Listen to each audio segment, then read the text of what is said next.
વિક્રમભાઈ ટ્રેક્ટરવાળા Sara tractor જે હાલો અમે ખેતરમાં કરી રહ્યા છે, આગળ વધી રહ્યા છે.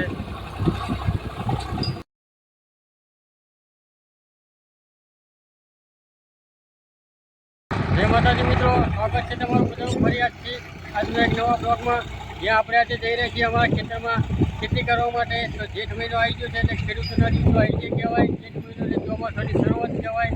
એટલે આજથી આપણે ખેતીની શરૂઆત કરી છે. તો જઈ રહ્યા છીએ આપણે આપણા ખેતર તરફ. જ્યાં અમારા ખેતરમાં ખેતી કરીએ છીએ. આપણે ટ્રેક્ટરને તરફ છે હાલમાં અમારા ખેતરમાં નાખી મારી રહ્યું છે. તો જોઈ શકો છો. તો મિત્રો હવે આપણે આપણા ખેતરમાં આવી ગયા છીએ ફાઇનલી. દેખાડ છે આપણા ખેતરમાં આપણા ખેતરની અંદર ઈંડા મુકતી જ હોય છે, એના બચ્ચા લઈ ઉછેરીને જતી હોય છે. દેખ રહ્યા છો આપણે. તો હવે અમારા કેમેરામેન ધાર્મિક આપણે ટીટોળીનો માળો બતાવશે અને હાલમાં એને એક ઈંડું બતાવી મૂકી દીધેલું છે. ઈંડા તરફ જઈએ, ચાલો મિત્રો. આપ જોઈ શકો છો. તો આ ટીટોળી હાલમાં મારા ખેતરમાં માળો બનાવેલો છે અને એને એક ઈંડું મૂકી પણ દીધું છે. બાકીના ઈંડા મૂકશે લગભગ એ સમથિંગ 4 ઈંડા મૂકતી જ હોય છે. તો આ વખતે એને શરૂઆતમાં એક ઈંડું આપી દીધેલું છે અને આપ એનો માળો જોઈ શકો છો. જો હાલમાં તેને એક ઈંડું મૂકી જ દીધું છે અને ખરેખર દર વર્ષની જેમ આ વર્ષે પણ આપણા ખેતરમાં જ ઈંડું મૂક્યું છે. જો તો આપ જોઈ શકો છો મારા ખેતરમાં છે હાલમાં ટ્રેક્ટર દાંતી મારી રહ્યું છે, એટલે કે આંકડા પાડી રહ્યા છે. જેઠ મહિનાની શરૂઆતની પહેલી ખેડ અને આ ટીટોળીનું ઈંડું જે મારામાં હાલમાં એક ઈંડું એને આપી જ દીધું છે. બાકીના 3 ઈંડા ટૂંક સમયમાં મૂકશે અને જેમ જેમ ઈંડા મૂકતી જશે એમ તેના બચ્ચા થશે. તેમ તેમ આપણે નેક્સ્ટ બ્લોકમાં બતાવતા જઈશું. તો હાલમાં એક ઈંડું મૂકી દીધું છે. સરસ મજાનું સુંદર જેવું મસ્ત ફાઇન ઈંડું છે. તો લોકો કહે છે કે ટીટોળીના ઈંડાની ફરતો માળામાં તમે જુઓ તો પારસનો પથ્થર પણ મળે છે. તો અમે પારસનો પથ્થર નથી પૂછતા મિત્રો, કારણ કે કોઈ પણની તો આપણને પાપ લાગતું હોય છે. તો તમે જોઈ શકો છો કે આયા એ પારસનો પથ્થર આપને નજર પડે તો જોઈ શકો છો. પારસનો પથ્થર તો શાયદ મને નથી દેખાતો, પણ એ કહેતા કહેવત છે કે ટીટોળીના માળામાં પારસનો પથ્થર હોય છે.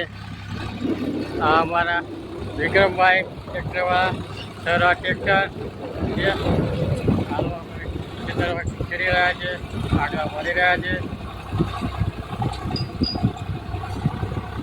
વાહ વિક્રમભાઈ વાહ, શું તો ટ્રેક્ટર છે યાર.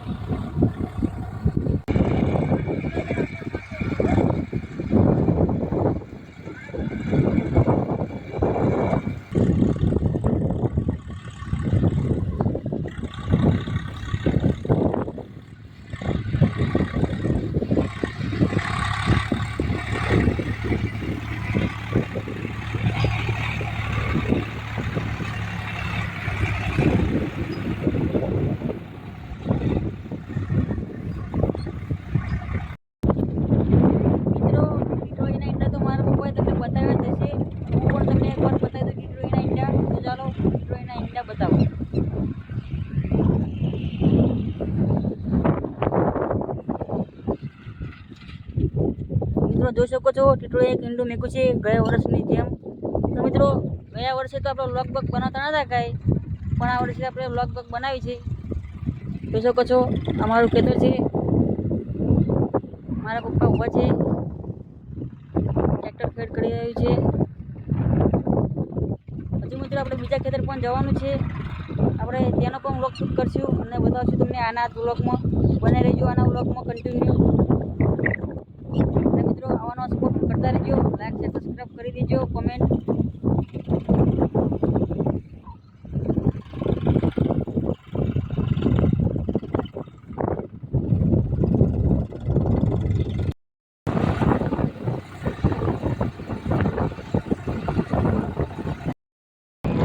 ધાર્મિક પણ ટ્રેક્ટર પર બેસી ગયો છે ફાઇનલી.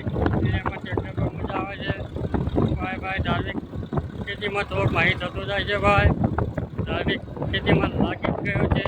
હવે જાણી ગયો કે ખેતીનો સમય આવી ગયો છે.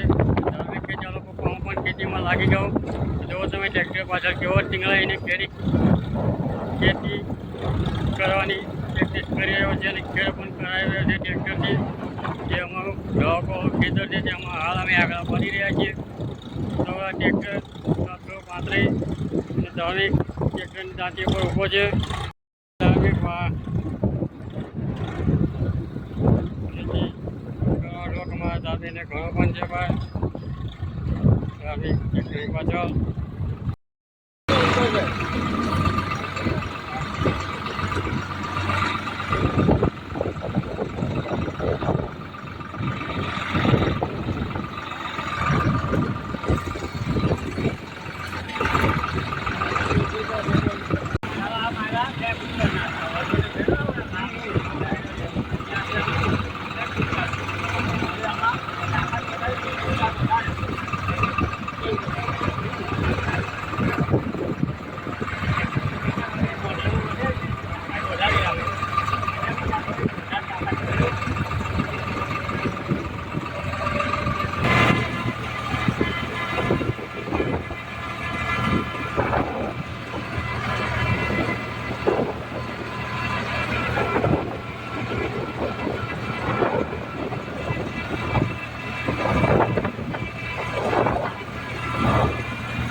ચિંતા કરતો હોય છે કે ક્યારે અનાજ પકવું અને અનાજ પકવીને તમામના ઘર સુધી પહોંચે અને તમામના થાળીમાં પીરસાય અને કોઈ ભૂખ્યું ના સોવે. એ માત્ર ખેડૂત એક જ ચિંતા કરતો હોય છે.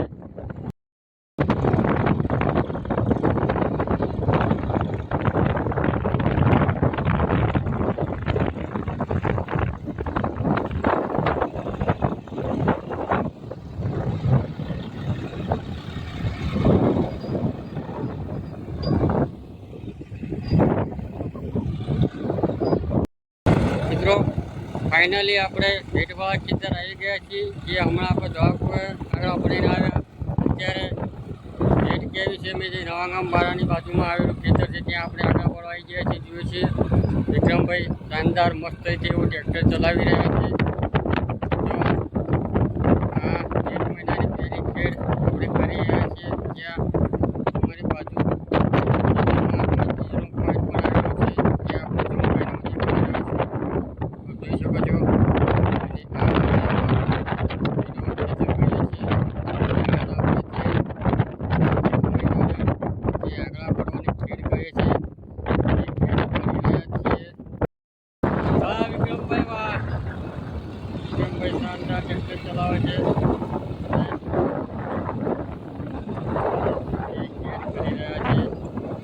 મિત્રો ખેડૂત એ એવું કહેવામાં આવે છે કે ખેડૂત એટલે જગતનો તાત, અને એને આખી દુનિયાની ચિંતા ખેડૂતને હોય છે કે લોકો તો વિચારે કે ખેડૂત તો પૈસા માટે ખેતી કરે છે, પણ મિત્રો હકીકતમાં એવું નથી હોતું.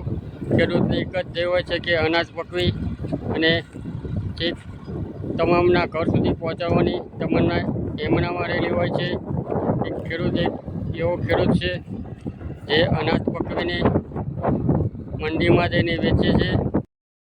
મંડીમાં જે ભાવ મળે તે ભાવે પણ ખેડૂત વેચીને હસતા મુખે ઘરે આવતો રહેતો હોય છે. જે કંઈ પૈસા આવે, જે ભાવ આવે તે ભાવે ખેડૂત પોતાનું અનાજ વેચીને ઘરે આવી જાય છે. કેમ એ જાણે છે કે ભલે મારા અનાજનો જે ભાવ આવ્યો તે પણ કોઈ ભૂખ્યું તો નહીં સુવે, એ તમન્નાથી એ પોતાનું અનાજ વેચીને ઘરે પરત આવતો હોય છે. મિત્રો, તમને ખરેખર અમારો ખેડૂત પ્રત્યે અને ખેડૂત લાગણીઓ પ્રેમ પહોંચાડવો હોય અને તમને અમારી આ ચેનલને લાઈક, સબસ્ક્રાઈબ અને શેર કરી દેજો, અને કોમેન્ટ બોક્સમાં જણાવજો કે અમે આ વિડીયો બનાવી છે તો તમને ગમ્યું કે ના ગમ્યું તે પણ કોમેન્ટ બોક્સમાં જણાવજો, જેથી કરીને અમને ખબર પડે કે અમારા સબસ્ક્રાઈબરોને અમારા વિડીયો પરથી શું શીખ મળે છે. તો મિત્રો, જરૂર એકવાર અમને કોમેન્ટ બોક્સમાં જણાવજો કે તમને અમારા આ વિડીયોમાંથી કયા શબ્દો અને કઈ લાગણીઓ કોશિશ થઈ અને કઈ ખેડૂત પ્રત્યે તમે કેટલો પ્રેમ દર્શાવો છો એ પણ અમને જણાવજો. આ છે અમારો છોટા ખેડૂત, જેનું નામ છે ધાર્મિક ડી ચૌહાણ, એટલે કે ધાર્મિકભાઈ દશરથભાઈ ચૌહાણ. તેને પણ ખેડૂત બનવાનો બહુ જ શોખ છે અને ખરેખર ખેતી પ્રત્યે એને ખૂબ લાગણી છે. પપ્પા જે થયું છે મારે ખેતી કરવી જ છે અને કરવી જ છે, અને રાત દિવસ મારી સાથે જ હોય છે ખેતરમાં પણ. અને ખરેખર ખૂબ મહેનત દોઢ મહેનત કરી રહ્યો છે. ધાર્મિક મહેનત પ્રત્યે ક્યારેય એને પાછી પણ નથી પડી, અને ગમે ત્યારે કહું કે ચાલ ધાર્મિક ખેતરમાં આપણે કામ કરવા જવાનું છે, મારી પહેલાં તૈયાર થઈને હર હંમેશ હાજર હોય છે. ચલો પપ્પા, કયા ખેતર જવાનું છે? ભેટે જવાનું છે કે ધોવાકુએ જવાનું છે? એમ કરીને અડધી રાતે ચાલો સ્ટાર્ટ તૈયાર થઈ જાય છે. વાહ ધાર્મિક, વાહ, લાઈની છે તને ધાર્મિક. હો મિત્રો, આ અમારું ભેટો ખેતર એટલે કે નવાગામ વાળા ચેક ડેમ જે કહે છે તેની ધાર પર જ આવેલું છે. અને આપ જોઈ શકો છો કે આ બાજુ નવાગામ વાળાઓ ચેક ડેમ આવેલું છે, અને ચેક ડેમથી મારું ખેતર સમથિંગ 700 થી 750 મીટર દૂર આવેલું છે.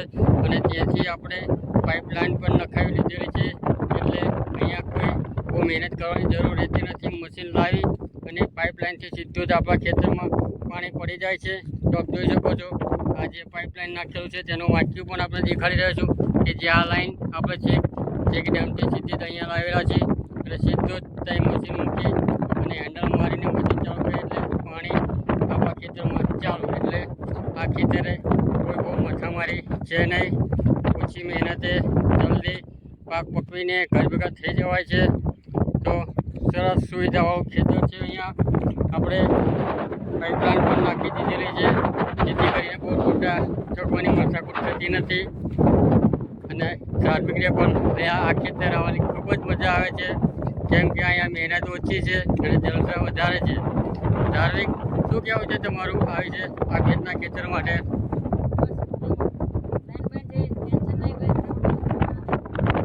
અને ખેતી કરીને